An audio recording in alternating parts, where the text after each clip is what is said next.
KG Srivastava साधना astro channel में आप सभी का स्वागत करता हूं। मैंने अपने पूर्व के वीडियो वर्ल्ड वार 3 के वीडियो में बताया था कि भारत का चाइना से युद्ध 21 जून और 31 अगस्त के बीच में शुरू हो सकता है। उसका परिणाम ये हुआ सही कि 16 जून को गलवान घाटी में क्लैश हुआ और हमारे भी सैनिक शहीद हुए और चाइना के भी काफ़ी ज़्यादा नुकसान हुआ उन्हें। और अभी फिर 29-30 अगस्त को जो है वहाँ पेंगोंग लेक में झड़प हुई है, जिसमें भारत को काफ़ी फ़ायदा हुआ है और चाइना को काफ़ी नुकसान पहुँचा है। अब इस पर लोगों ने मुझसे रिक्वेस्ट की कि आप जो है पॉसिबल डेट जो निकट में जितने खतरे वाली हैं वो आप बताएं। उसके बारे में आज आपको मैं फिर बता रहा हूँ। ये चाइना की कुंडली है लग्न में कि मिथुन लग्न की। कुछ लोगों ने मुझे कहा कि मकर लग्न की कुंडली है, उससे मुझे कोई फर्क नहीं पड़ता है। कुंडली का परिणाम वही रहता है क्योंकि उससे चंद्र कुंडली बन जाती है मकर लग्न से और चंद्रमा 7.5 में है। चंद्रमा 7.5 में है और इसके लिए ये चंद्रमा का तीसरी 7.5 का जो है द्वितीय फेज है।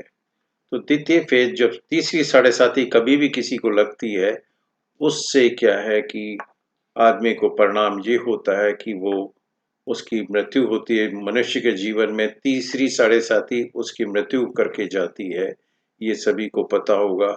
और इसके बारे में जो 62 की 1962 की जो भारत से युद्ध चाइना ने लड़ा था, उसकी कुंडली की परिस्थितियां कैसे मेल खा रही हैं, ये मैं आपको बताऊंगा चाइना की कुंडली में और इंडिया की कुंडली में भी। इसमें जो गुरु वक्री है, ये मकर राशि से वापस धनु राशि में आए हैं। तो मकर राशि में जब ये 3 डिग्री 6 मिनट 3 सेकंड पे थे, तब इनका वक्री होना शुरू हुआ था और ये 12 सितंबर तक धनु राशि में ही वक्री रहेंगे और वे 16 नवंबर को मकर में आएंगे। लेकिन जिस डिग्री पे वक्री हुए थे, तो ये 3 डिग्री 6 मिनट 3 सेकंड पे हुए थे, उसमें आने के 20 नवंबर तक का वो टाइम लगेगा इन्हें।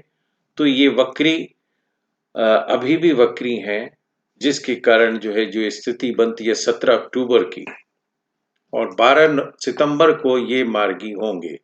लेकिन इनको वापस धनु राशि को क्रॉस करने में इनको 16 नवंबर तक का समय लगेगा और 20 नवंबर को उसी डिग्री पे ये वापस आएंगे जिस डिग्री पे मकर राशि से ये धनु में वक्री हुए थे।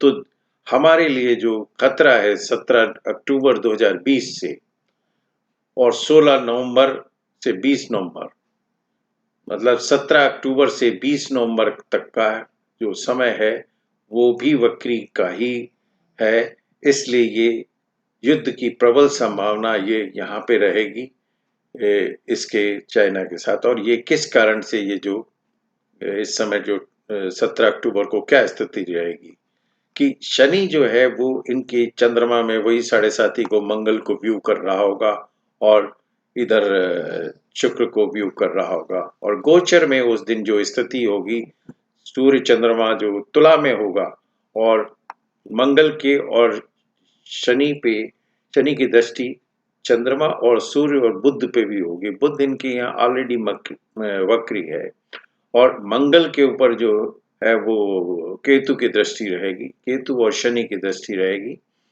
इसलिए ये पॉसिबिलिटी सबसे ज्यादा है 17 अक्टूबर से लेके 17 नवंबर तक, 16 नवंबर तक और 20 नवंबर तक कंप्लीटली है।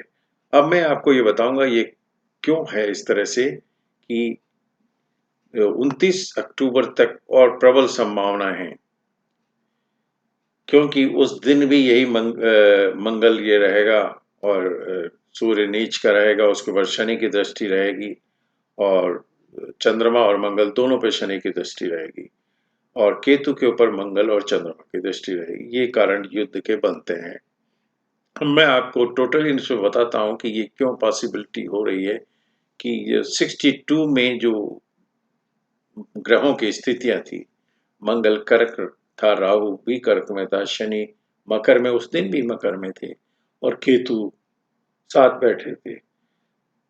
तुला का सूर्य था और वह उसके ऊपर शनि की दृष्टि पड़ रही थी, जिसके कारण ये युद्ध की परिस्थितियां बनी।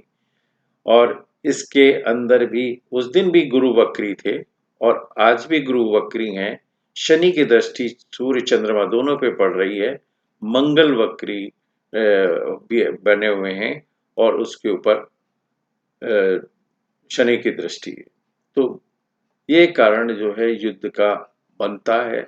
17 अक्टूबर से 29 अक्टूबर पॉसिबल डेट है, और सबसे ज़्यादा चूंकि एक बार झड़प हो चुकी है 29 अगस्त को, तो ये इसकी संभावना है कि ये कंटिन्यू जब तक अब मार्गी नहीं हो जाते 12 सितंबर तक, तब तक जो है इसका युद्ध की प्रबल संभावना है कि अगर ये 20 नवंबर निकल जाता है तो फिर युद्ध की संभावना जनवरी में बनेगी, 13 जनवरी से 10 फरवरी के बीच में।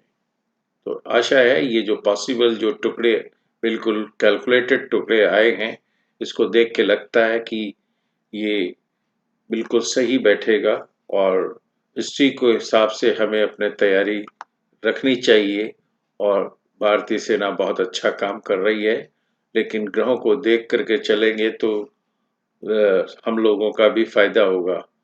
आशा है आप लोगों को पसंद आएगा ये वीडियो, और इसे शेयर करेंगे, लाइक करेंगे और बेल आइकन पर क्लिक करके सब्सक्राइब करें। Thank you.